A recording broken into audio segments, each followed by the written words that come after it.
খরচ ছাড়াই দেশে আসবে প্রবাসীরাই।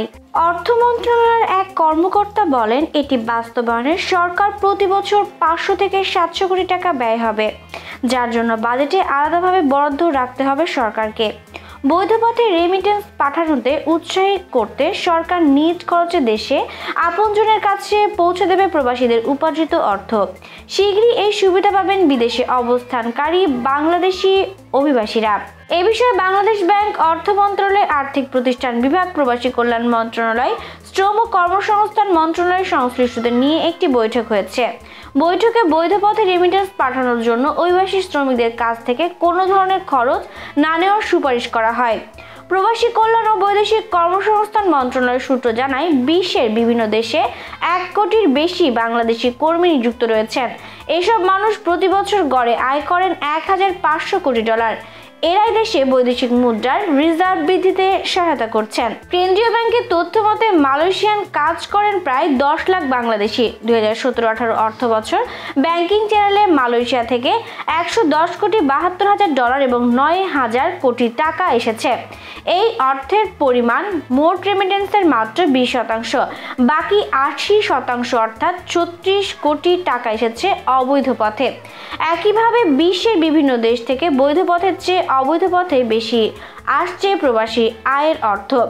বিষয়টি সরকার নজরে আসায় বাংলাদেশ ব্যাংক ও অর্থ মন্ত্রণালয়ের একটি প্রতিনিধি দল মালয়েশিয়া, সিঙ্গাপুর, মধ্যপ্রাচ্যের বেশ কয়েকটি দেশ ঘুরছে। প্রতিনিধিদের প্রতিবেদনে বলা হয়েছে, ব্যাংকিং চ্যানেলে দেশে পাঠানোর জন্য খরচের চেয়ে ঝামেলা বেশি। ব্যাংক বা মানি ট্রান্সফার কোম্পানি এজেন্টদের কাছে লাইনে দাঁড়িয়ে অনেক সময় ব্যয় করতে হয়।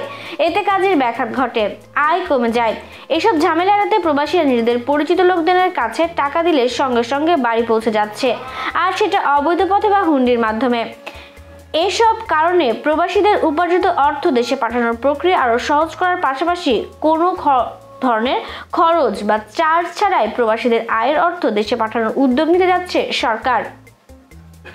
ব্যাংকিং চ্যানেল ব্যবহার করে দেশে টাকা পাঠাতে উৎসাহী করতে প্রবাসীদের কাছ থেকে কোনো ধরনের খরচ না নেওয়ার সিদ্ধান্ত নেওয়া হয়েছে।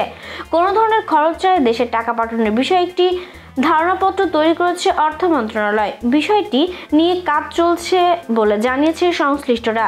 এ ব্যাপারে অর্থ মন্ত্রণালয়ের এক কর্মকর্তা বলেন, এই পদক্ষেপ দেশের রেমিটেন্স বাড়াতে নেওয়া হবে। আমরা বিশেষ করে এটি আনুষ্ঠানিক চ্যানেলে পরিবর্তনের আনুষ্ঠানিক চ্যানেলগুলোর মাধ্যমে অর্থ পাঠাতে প্রেরকদের উৎসাহিত করবে।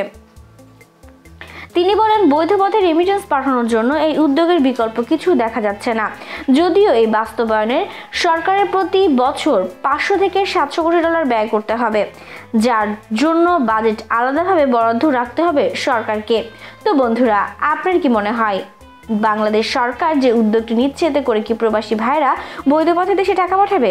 দর্শক, আপনার কি মনে হয় আপনি বৈধ পথে দেশে টাকা পাঠাচ্ছেন না অবৈধ পথে? দেশের উপকারে আসবেন কি আসবেন না? আপনার মূল্যবান মতামতটি কমেন্টের মাধ্যমে আমাদের সাথে শেয়ার করুন এবং আরও সব লেটেস্ট আপডেট নিউজ সবার আগে সবসময় পেতে চাইলে আমাদের চ্যানেলটিকে সাবস্ক্রাইব করুন আর পাশের বেল বাটনটি প্রেস করতে ভুলবেন না। ধন্যবাদ।